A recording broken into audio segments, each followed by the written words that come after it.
Millennium Dawn is a very unique Hoi 4 mod in the sense that it doesn't really feel like you're playing Hoi 4. It feels like you're playing a completely different game that runs like ass, has overcomplicated mechanics, and crashes if you look at it wrong. But even though it can be very frustrating, I like playing Millennium Dawn, which is why I forced a group of 13 people to play it with me. So I'm led to believe that you participated in the infamous Millennium Dawn game. What can you tell us about it? Some may have alleged that I participated in a Millennium Dawn game at South Korea. The game started off well. In fact, I was actually secretly playing as North Korea, but with Southern drip. The year was 2000 and the world was peaceful. Or well, mostly peaceful. There were countless wars across Africa and Russia was dealing with a small insurgency in Chechnya, but overall it was a pretty chill time. That didn't mean that it was all sunshines and rainbows though. The Chechen Wars had shown the Russians that its military was awful, and the post-Soviet economic reforms that were meant to bring Russia and its people wealth and prosperity had been a total disaster and had led to poverty and economic collapse. Needless to say, Russia quickly realized that if it wanted to once again become a superpower, it would have to adapt to the new millennium fast. The Russians started their modernization plan by fixing the economy, raising taxes, getting rid of the oligarchs, and also accepting a lot of foreign investment. Meanwhile, the US was busy disbanding NATO and withdrawing itself from the international community. The Americans' sudden shift towards isolationism was a shock to the whole world and caused panic across Europe as their greatest ally and main deterrent against foreign aggression had suddenly abandoned them. While France, Poland, and the Netherlands had been quick to form an alliance, aptly named the New Entente, the AfD, which was supported by parts of the Bundeswehr, saw the American withdrawal as the perfect time to launch a coup against the government, and thus began the German Civil War. Is it also true that in this game, the participants were forced to partake in what some would call challenges? In Asia, China saw America's newfound isolation as the perfect opportunity to expand their influence internationally. Is this turning into a twitlonger? No,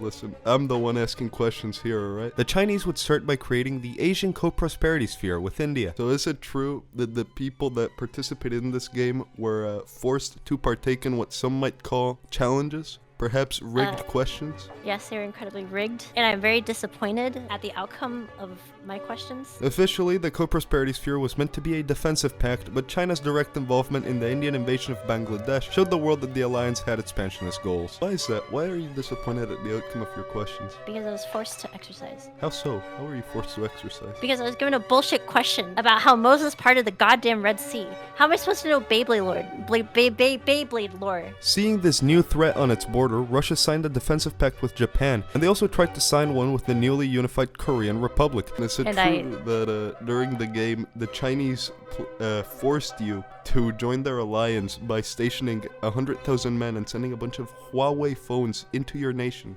Yes, but it was consensual because I wanted Bangkok. Alright, let me put that in my notes real quick. Consented to molestation for Bangkok.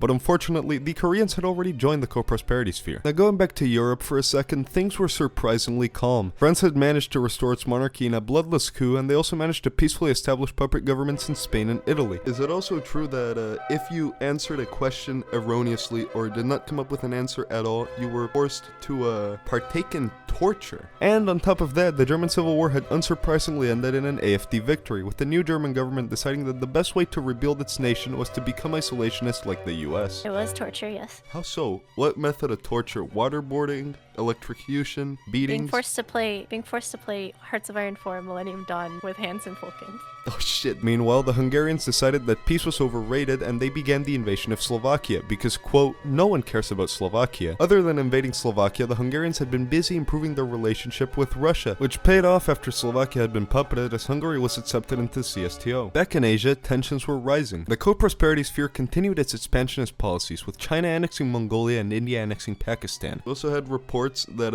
anything said in this interview can and will be used against you in court. What do you have to say about that? The federal agents will never catch me. Seeing the rate at which the Sino-Indian menace was growing, Russia decided that it had to do something about the growing threat on its eastern border, and so the Russians decided to invade Thailand in order to secure Thai rubber exports and to assert itself as a major player in Asia. And to say the Russian invasion of Thailand was a disaster would be putting it lightly. While Russia's economic reforms had been a massive success, the Russians forgot they also had to reform their army. And while the Russian military was very well equipped, the outdated chain of command and the poor training of its troops made it impossible for the Russian invasion force to achieve a landing in Thailand. However, the Russians were undeterred and came up with the brilliant idea of invading Thailand to one of its neighboring countries, which resulted in the Russian invasion of Cambodia. The invasion of Cambodia went smoothly and the Russians were able to cross the Thai border, but unfortunately American mercenaries sent to Thailand launched a counterattack against the Russian forces, threatening to push them out of Cambodia, and at the same time India began its own invasion of Thailand after invading Burma. Seeing that they could not win and deciding that the casualties were not worth it, Russia withdrew from Cambodia and retreated back home to St. Petersburg. After India capitulated Thailand, Russia was allowed to annex part of Cambodia after a lengthy period of negotiations. However, the humiliation Russia faced after their failed campaign in Indochina made it impossible to celebrate that small victory. Immediately after the war, Russia began implementing a series of widespread military reforms that aimed to fix the Russian military so that no disaster like the Indochinese campaign was ever allowed to happen again. Have you paid your taxes? After the Indochinese War, America decided that maybe the co-prosperity sphere was a bit of a problem. You're not even American. And in order to deal with that problem, they decided they wanted to turn Russia into their ally. Even though the Russians ate shit in the Indochinese War, the US saw Russia's military and industrial potential, so they gave Russia a very simple offer. Join us and we will bankroll both your industry and your military. The people back at HQ are telling me that,